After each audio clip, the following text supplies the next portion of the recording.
போகணும்? பெருமாயே, இந்த புள்ளைக்கு ஊரு காஞ்சியம்பதியாம். அட, நம்மளும் அந்த ஊர் வழியா தானே போறோம் மச்சான்.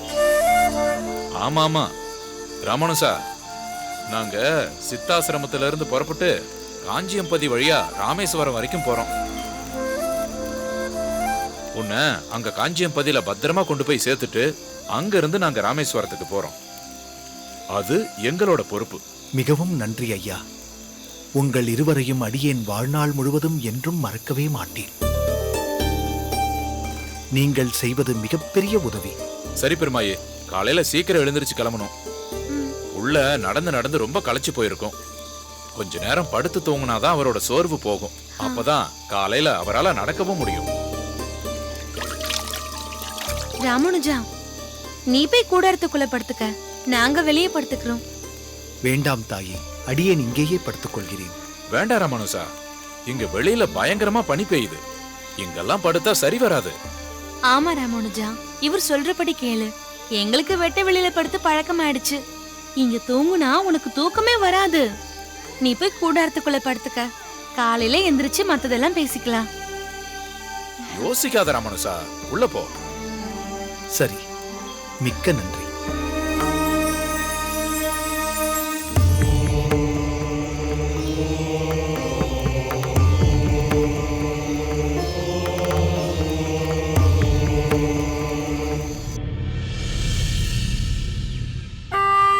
அப்பா கோவிந்தா, நேற்று இரவு சரியாக தூங்கினாயா இல்லையா?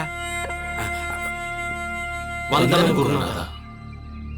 நாங்கள் எல்லோரும் எல்லாவற்றையும் சேகரித்து கட்டி வைத்து விட்டோம். இனி புறப்பட வேண்டியதுதான்.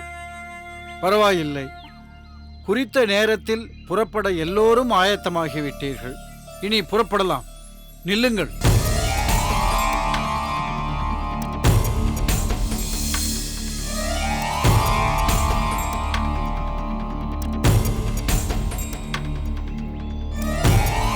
என்ன குருநாதா, என்ன பார்க்கிறீர்கள்?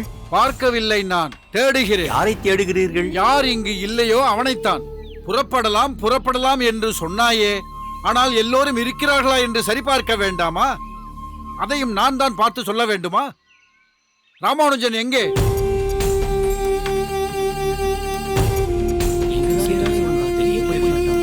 என்ன எல்லோரும் பேந்த பேந்த முழிக்கிறீர்கள்? எங்கே ராமானுஜன்?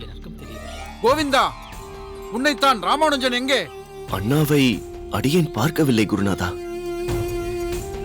அவர் எங்கே என்று எனக்கு தெரியவில்லை. என்ன, உனக்கும் தெரியாதா? இல்லை, இங்கேதான் எங்கேயாவது இருப்பார் என்று நினைக்கிறேன். நினைக்கிறாயா? சரியாக போயிற்று. எல்லோரும் சென்று ராமானுஜனை தேடுங்கள். எங்கே சென்றிருப்பான் என்று தெரியவில்லையே. கோவிந்தா, நில். ராமானுஜன் உன்னுடன் தானே தங்கி இருந்தான்? ஆமாம் குருநாதா, என்னுடன் தான் தங்கியிருந்தார். காலையில் அவனை பார்த்தாயா? இல்லை, பார்க்கவில்லை. நான் எழுந்து கொள்ள சற்று தாமதமாகியதா புறப்படும் அவசரத்தில் இருந்தேன். ஒருவேளை அனுஷ்டானங்களை செய்து முடிப்பதற்காக அருகில் எங்காவது சென்றிருப்பார் என்று நினைத்தேன். என்னடா கைலாசம், ராமானுஜன் எங்கு சென்றிருப்பான் என்று உனக்கும் தெரியாதா? தெரியவில்லை குருநாதா. ராமானுஜன் இல்லாமல் நாம் எப்படி காசிக்கு செல்வது? ஆமாம், அவன்தானே முக்கியமாக நம்முடன் வர வேண்டும். சதஸில் கலந்து கொள்ள வேண்டும் அல்லவா? ராமானுஜா, ராமானுஜா, ராமானுஜா, ராமானுஜா, ராமானுஜா, ராமானுஜா, ராமானுஜா, ராமானுஜா, ராமானுஜா, ராமானுஜா.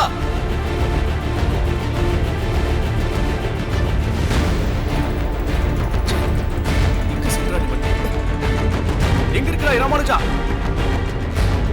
ராமானுஜா, ராமானுஜா, ராமானுஜா, ராமானுஜா, ராமானுஜா, ராமானுஜா.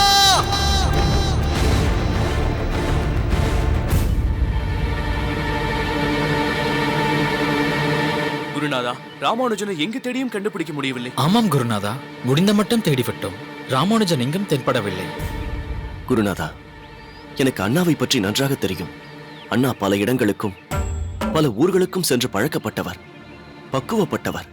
எப்படியும் காசிக்கு வந்து விடுவார். அதற்காக அவனை விட்டுவிட்டு எப்படி செல்வது? இதுவரை அவன் பார்த்திராத இடமாயிற்றே. காட்டு பகுதி வேறு. குருநாதா, சில சமயம் சந்தர்ப்ப சூழ்நிலைக்கு தகுந்தவாறுதான் நாம் செயல்பட வேண்டும் என்று தாங்கள் பலமுறை சொல்வீர்கள். காசிக்குத்தான் எல்லோரும் செல்கிறோம் என்பது அண்ணாவிற்கு தெரியும். எப்படியும் அவர் அங்கு வந்து சேர்ந்து விடுவார். தேவையில்லாமல் கவலைப்பட வேண்டாம். அதை விடுத்து நாம் அண்ணாவை தேடச் சென்றால் மற்றவர்களும் வழிமாறி போக வாய்ப்பு இருக்கிறது. யோசிக்க வேண்டிய விஷயம்தான். இப்பொழுது புறப்பட்டால்தான் மதியத்திற்குள் நாம் சென்றடைய வேண்டிய இடத்திற்கு சென்றடைய முடியும். சரி, ஒன்று செய்வோம். எல்லோரும் காலை போஜனத்தை இங்கேயே முடித்துக் கொள்ளுங்கள். அதற்குள் ராமானுஜன் வருகிறானா என்று பார்க்கலாம். இல்லை என்றால் புறப்பட்டு விடலாம். குருநாதர் சொல்வதும் சரிதான். எல்லோரும் மூட்டையை அவிழ்த்து உணவு உண்ணச் செல்லுங்கள்.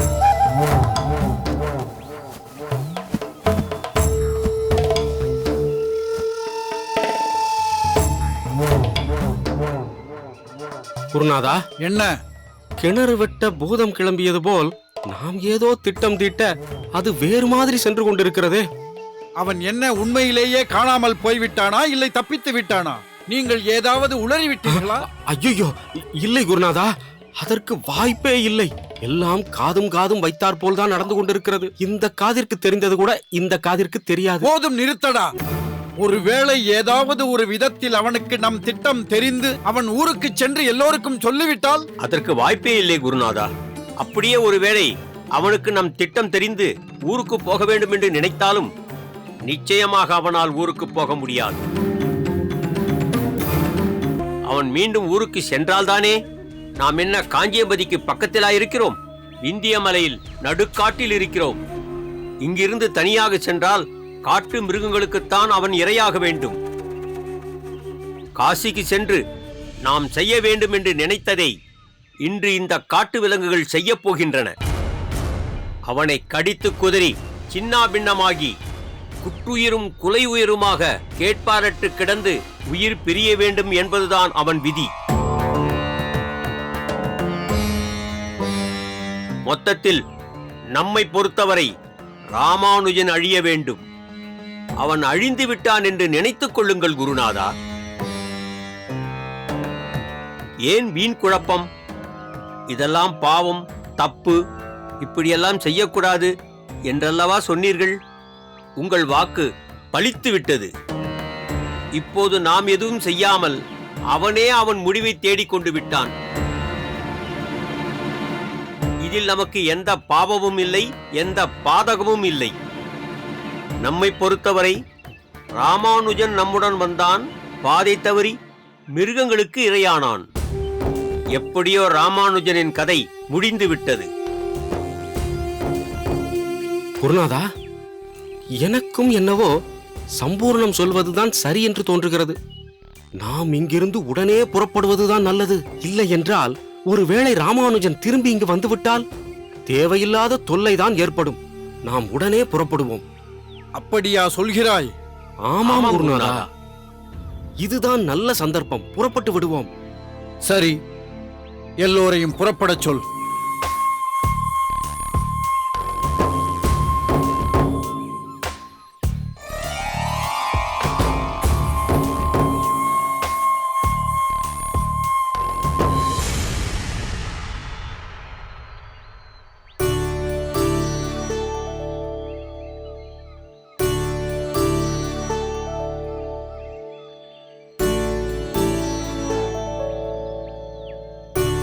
என்னப்பா குழந்தை, இந்த காட்டை இப்படி ரசிச்சு பார்க்கிற அளவுக்கு என்ன இருக்கு?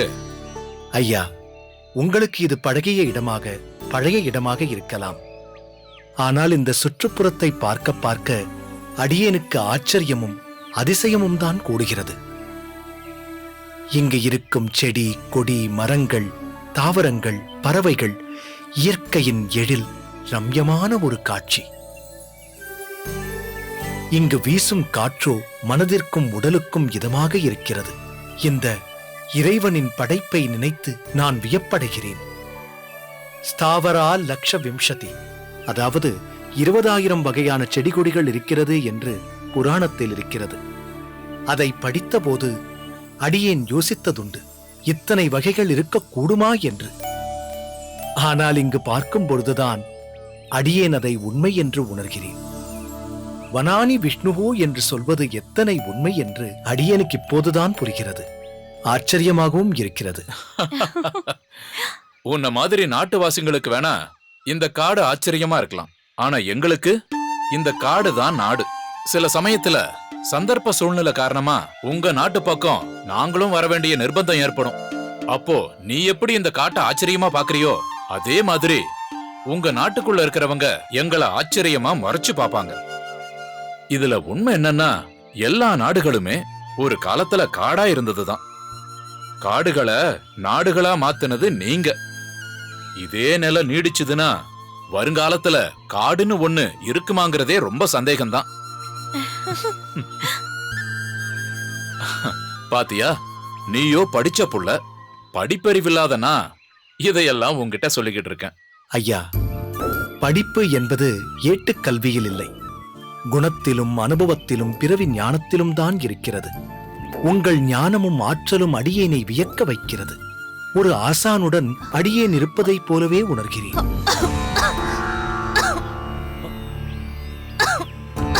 அடடா, இந்த வனத்தின் ரம்யத்தை ரசித்து வந்ததில் உங்களுக்கு ஜலம் கொண்டு வந்து கொடுக்கிறேன் என்று சொன்னதை முழுவதும் மறந்துவிட்டேன். அடியேனை சமித்து விடுங்கள் தாயே, சற்று பொறுத்துக் கொள்ளுங்கள். இங்கு அருகில் ஏதாவது ஓடையோ ஊற்றோ சுனையோ இருக்கும். அடியேன் உடனே சென்று ஜலத்தை கொண்டு வருகிறேன். இல்ல வேணாம், இதுக்காக நீ சிரமப்பட வேணாம். கொஞ்ச நேரத்துல தானாவே அடங்கிரும். இல்லை தாயே, சொன்ன சொல்லை காப்பாற்றி பழக்கப்பட்டவன் அடியேன்.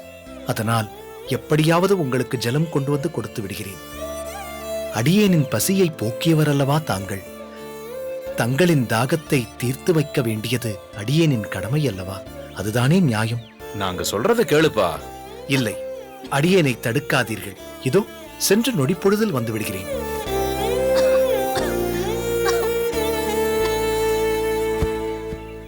தாங்கள் இங்கேயே இருங்கள்.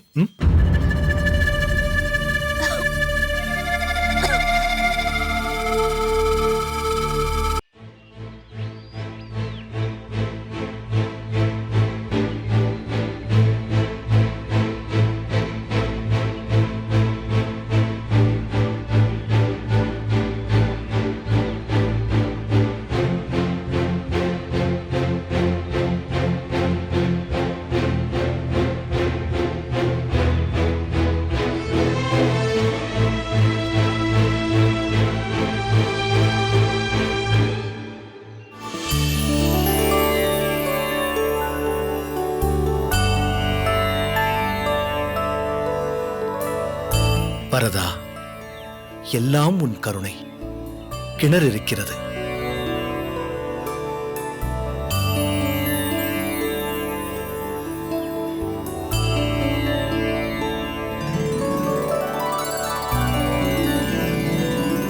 ஜலத்தை எப்படி எடுப்பது?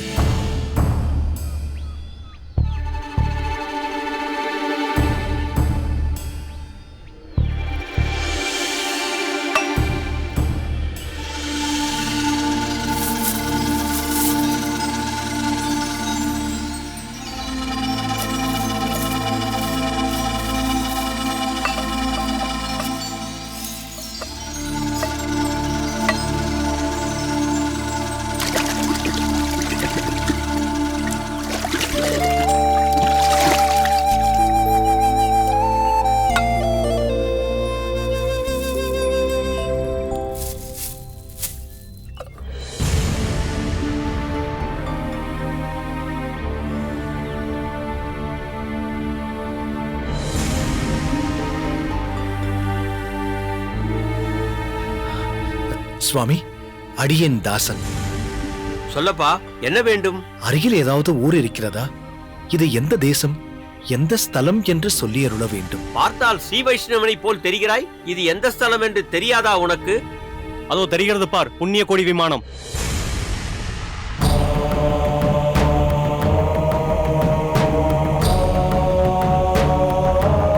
ஒருவேளை அம்பி ஊருக்கு புதியவரோ? இருக்கலாம். அம்பி, இதுதான் காஞ்சியம்பதி சத்தியவிரத சேத்திரம். அதுதான் காஞ்சி வரதராஜின் சேவை சாதிக்கும் புண்ணிய கோடி விமானம்.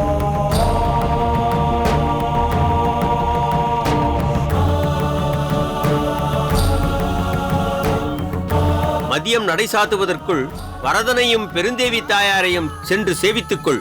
பாருங்கள், போகலாம்.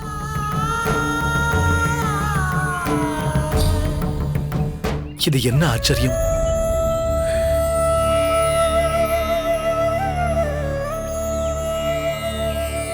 முதலில் பெருமாயி தாய்க்கு ஜலத்தை பருகக் கொடுக்க வேண்டும். பாவம், தாகத்தால் அவர் நா வறண்டு போயிருக்கும். மற்றதை பிறகு யோசிப்போம்.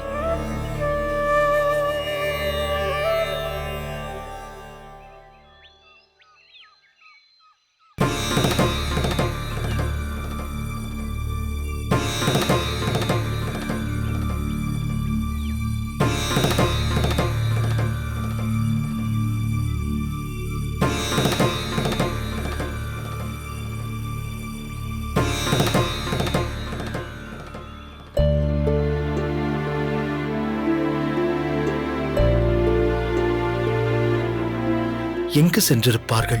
இங்குதானே இருந்தார்கள். ஐயா வனராஜரே, பெருமாயி தாயே, தாங்கள் எங்கே இருக்கிறீர்கள்?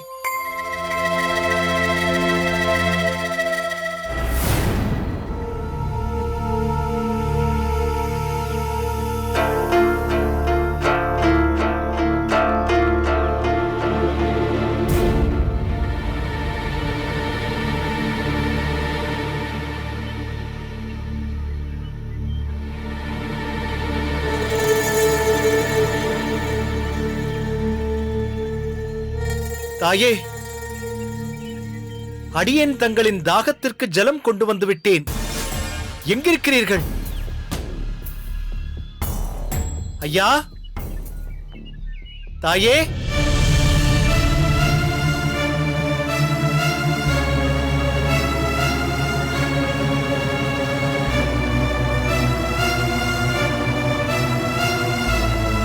எவ்வளவு கூப்பிட்டும் பதிலே வரவில்லையே. ஒருவேளை இங்கிருந்து புறப்பட்டு போயிருப்பார்களோ?